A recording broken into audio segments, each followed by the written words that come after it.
نبی کریم صلی اللہ علیہ وسلم اپنی امت کو چھوڑ کے گئے تھے جب ان کی امت نماز پڑھ رہی تھی کہ بے نمازی کو قبر ایسے دبائے گی کہ اس کی پسلیاں ٹوٹ پھوٹ کر ایک دوسرے میں پیوست ہو جائیں. بندے کے کفر اور اسلام کے درمیان فرق ہی نماز ہے. The first thing that rises to protect you in the grave is your salah. جو چیز فرق ڈالتی ہے نا مسلمانوں میں اور غیر مسلمز میں نان مسلمز، وہ کیا ہے؟ نماز.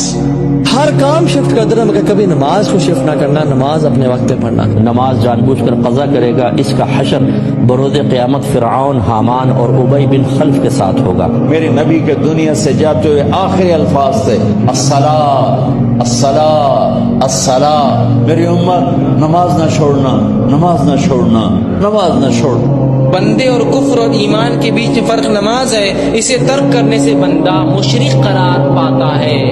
ہمارے نبی کہہ رہے ہیں کہ سب سے بڑا چور کون ہے؟ وہ جو نماز میں چوری کرتا ہے. It is not a point in a believers life کہ وہ نماز کو چھوڑ سکے.